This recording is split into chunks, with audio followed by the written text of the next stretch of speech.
آج ہی دیکھیں ایسا ہے کہ سی پی او سید حماد آباد کی معاشرے کا امن داؤ پر لگا کر شریف شہریوں کی زندگی اجیرن بنانے والے شرپسند عناصر کے خلاف قانون کے مطابق 1 منٹ کی تاخیر کیے بغیر سخت ترین کارروائیاں کیے جانے کے حکم کے بعد ایس ایچ او باغبان پورہ پولیس حافظ مشتاق اور ان کی ٹیم نے D S P Kotwali circle Chaudhry Hashim Gujjar کی دلیرانہ قیادت میں بروقت اور کامیاب کارروائی کرتے ہوئے مہندی کی تقریب میں ہوائی فائرنگ کر کے شہریوں میں خوف و ہراس پھیلانے والے 2 ملزمان سجاول گجر اور عثمان الیاس شانی بٹ کو ڈرامائی انداز میں گرفتار کر لیا ہے۔ اس حوالے سے رابطہ کرنے پر ڈی ایس پی چودھری ہاشم گجر نے ہوائی فائرنگ کرنے والے 2 ملزمان کی گرفتاری کی تصدیق کی اور بتایا کہ گرفتار ملزمان سے اسلحہ برآمد کر کے ان کے خلاف قانون کے مطابق مقدمہ درج کر لیا ہے۔ ملزمان نے تھانہ باغبان پورہ کے علاقہ گلا اکبر بٹوالہ میں مہندی کی تقریب میں ہوائی فائرنگ کر کے جرم کا ارتکاب کیا تھا۔ D S P کوتوالی Chaudhry Hashim گجر کا مزید کہنا تھا کہ سی پی او سید حماد آباد کی قیادت میں پولیس شرپسند عناصر کے خلاف متحرک ہے۔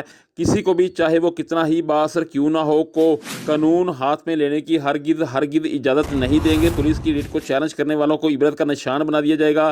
D S P کوتوالی Chaudhry Hashim گجر نے شہریوں سے بھی اپیل کی اور کہا کہ وہ امن و امان کی صورتحال کو برقرار رکھنے اور جرائم کے خاتمہ کے لیے پولیس کا ساتھ دیں۔ مشکوک سرگرمیوں میں ملوث عناصر کی اطلاع فوری طور پر پولیس کی ہیلپ لائن 15 پر دے کر ایک ذمہ دار شہری ہونے کا ثبوت دیں۔ پولیس شہریوں کی محافظ ہے۔